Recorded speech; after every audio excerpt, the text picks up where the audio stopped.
So, what's the tea with food politics? Let's get started. This podcast is for informational and entertainment purposes only. It is not a substitute for medical, financial, legal, or professional advice. Views expressed are personal and may not reflect any organization.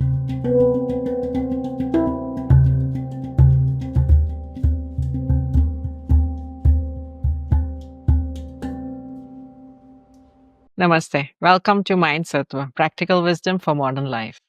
This is a continuation of our In the Flow series where I give you Cliff Notes versions of things I've observed in life and in science.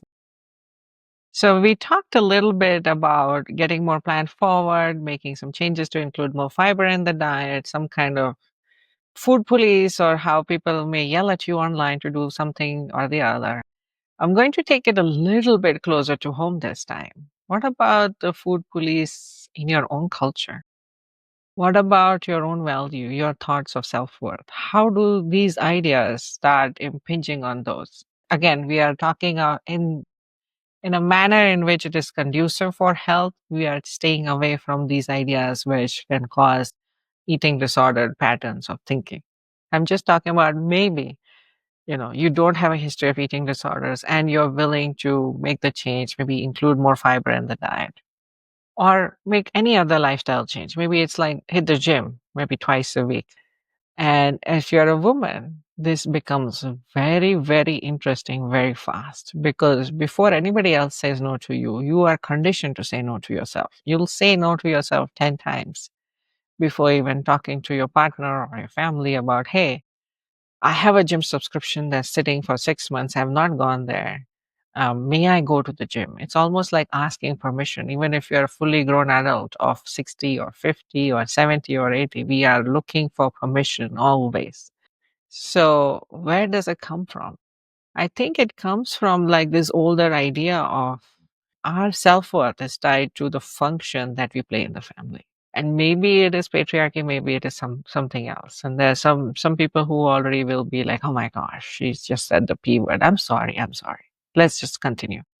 So maybe it comes from the idea that a woman's value is in how she's serving the family and just taking care of everything around the house. That's her role, her gender role, cooking, cleaning, whatever, which again should not be a gender role because we all eat and we all want clean spaces to live in, but that's where we are. So once that gender role or that idea that my value is completely transactional, my spirit doesn't have value, the work I do has value, is ingrained into you, it's very hard to go above and beyond it. And when you start making these small changes in your own diet, then you are bending over backwards, thinking about three different recipes to cook for five different family members who may or may not like certain things. And you will also not give yourself permission to cook differently for yourself because it will be number four recipe on the list for to do for today. Even if you are in a country where you have help to come cook, you are the one who's handling that jumbo Excel sheet of everybody's tiffins, everybody's lunches, dinners, breakfast, any social events coming over the weekend, any places that you're going to. I don't know. It's like a full on MBA Excel sheet. Some people have them. God bless them. I do not know how to work Excel with that kind of magic. Don't teach me. I don't want to have a food Excel sheet. So this idea that, oh, I cannot make the change for myself, I think it's the biggest hurdle that women face. How do we empower ourselves to make that change for ourselves gently and also empower ourselves to not be cooking three different meals in one evening after coming home from work at 7 p.m.? I mean, really, do you want to be mopping the kitchen floor at midnight? Nobody wants to do that. But we are told that we should want to do that. That is what an ideal wife, an ideal daughter in law, an ideal bahu does. And we keep chasing that. It takes a lot to think outside of it, these unconscious biases that we have to ourselves. We also have an unconscious bias that we, even if somebody has praised us 10 times, somebody says one thing negative, we hold on to the negativity. So, how much of it is real? How much of it is perception? That's another ball game, right? That you have to work out with your coach. But this idea that, so what if I start cooking more plant forward? What if I start putting less processed food on the table? What if it's not hitting the right dopaminergic notes? What will people think of me? What will people think of the food that I'm putting? What will people talk of me as a mother who's starving her children or starving her in laws? Like, oh my gosh, if it is not all the way yummy, yummy, yummy, yummy, yummy, every bite, every note, and it's more gentle, it's more peaceful, it's more equipoise, then I'm not good enough. If it's not rajasic or tamasic enough, if it is too sattvic, then I am not good enough. But at the same time, we know that sattva is one of the stepping stones to getting towards equipoise. What a cognitive dissonance. And we all hold some of these values together at the same time. Give me my most dopaminergic foods, and I'll be like, I want some right now. Right? It's just human. But when we make it that we have to have these kind of foods for other people, whether I like it or I hate it, this is the way the rest of my family likes it. This is the house I married into. This is how I have to cook. That becomes difficult because that creates this whole idea of you're eating through the day. None of it is actually working for you. It's not making you feel balanced. And then that also gives rise to binge eating, night eating, whatever. Anytime you do something restrictive in some way or form, is going to let out in some other form. Something to think about, something to process, again, with your own help, such as physicians, coaches, whoever. So, one of the things that I recently discovered was this Instagram handle called Just Being Melanie, I think. I will link it in the description. So, Mama Melanie talks about going through perimenopause and menopause and postmenopause for women. And what happens during this time is that your hormonal levels fluctuate.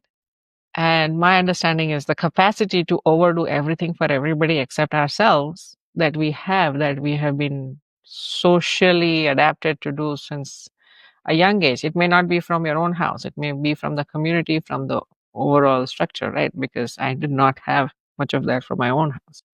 But we all hear all this coming from the community at some point that "Oh, this is what a woman should be, this is what a woman should be doing." Well, now she doesn't have the extra estrogen to do everything for everybody.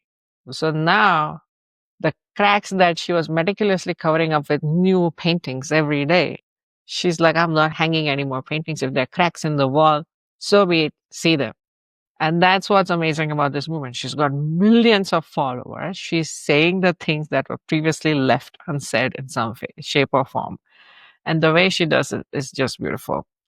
So I decided that maybe today for In the Flow, let's do our own We Do Not Care Club or hashtag WDNC for Mindsattva and about the food politics that goes around in a home or in a culture or in a community and how, you know, women's worth is tied to the food or the cooking shows, how they're asking you to make things more and more processed, more and more dopaminergic. And if you don't do that, then you are a bad woman, wife, mother, daughter, whatever, through whichever level you are bad. All right. So let's do a We Do Not Care Club episode of this. Hello and welcome. I'm a new member of the We Do Not Care Club. Let's see what I have on the agenda for today. If you think we are Maharanis or queens for wanting to eat what we like to eat, we do not care, and thank you for acknowledging our royal status. You can be a good subject. We do not care that we started to make 3 hot dishes today, but then decided heating up leftovers is the best idea. We had hot flashes, and that's that. We do not care that grandma used to cook 15 recipes in 2 hours for 60 people. You get what you get, and you don't get upset. And also, we do not care. You are welcome to become grandma. We do not care that you do not like that we arrange the pantry in a way that we see fit. Yes, your mom did not do it that way. We do not care. You can go live in mama's house. We do not care that you think only possums eat plants. That is not our problem.